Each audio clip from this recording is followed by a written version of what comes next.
I was in my mother's room when the screen door opened and a man started to yell. It was so unexpected and disorienting that for a second I didn't even know where I was. Then I glanced at the digital clock on the nightstand with its red, oversized display for aging eyes and remembered I'd been in here, kneeling at her empty bedside, for over an hour.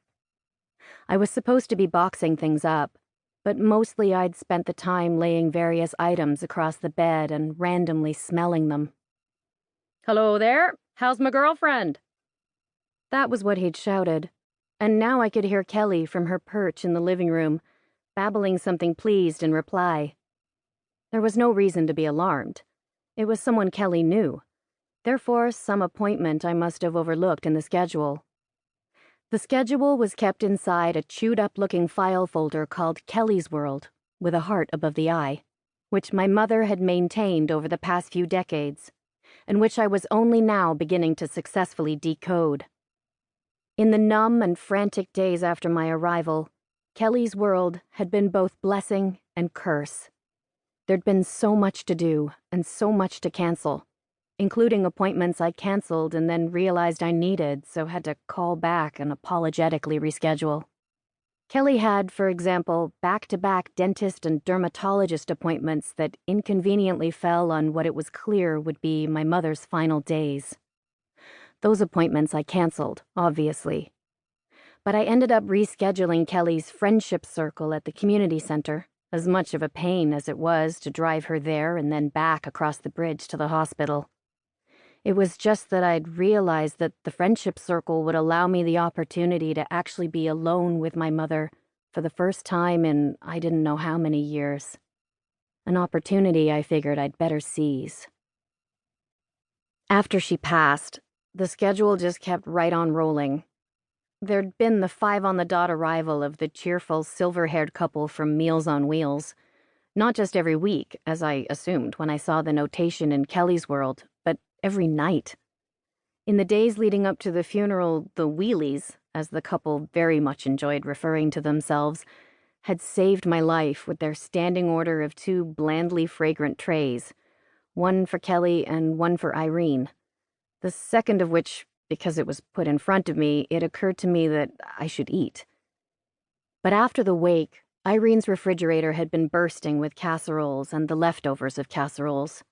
We were good for food, and the relentless cheer of the Wheelies, as much as Kelly thrilled to their arrival every evening, was becoming something I had to gird myself against. So pretty soon I canceled the Wheelies, too. I figured I could handle the evening meals well enough until I figured out what I was going to do with Kelly. "Big Bean! How do you do? What do you say? What do you know?" The man sounded louder now, more inside than out. I stood up, feeling annoyed with myself because the voice had startled me so badly. You'd think I would be used to the constant intrusions by now, the flurry of hot and cold running caregivers my mother had put in place once she received her ultimate diagnosis. Kelly's bathers, for example. My mother used to bathe Kelly herself, but it must have become too much for her at some point, because now she had bathers turning up every other day at all hours, sometimes rapping on the door first thing in the morning, calling to my sister through the screen, was she ready for a nice shampoo? To be fair, the first morning this occurred also happened to be the first day the sun had risen without our mother in the world, so there hadn't been much sleep the night before. I should have been ready for it, the tap, tap, tap at the door, but Kelly's World had been reading like hieroglyphics to me around then, and the banging noise had brought me lurching from the bathroom wild-eyed, as if about to face a firing squad, toothbrush poking from the corner of my mouth like a final cigarette. But once I understood that these invasions had my mother's stamp, had been scheduled and approved by Irene herself, it was hard to feel aggrieved. It was also hard to feel aggrieved at the sight of Kelly, always overjoyed at the arrival of her bathers, rocking and smiling, repeating their names so happily and incessantly you can bet I learned them pretty quick myself. So far there'd been Ruby, Giselle, Brenna.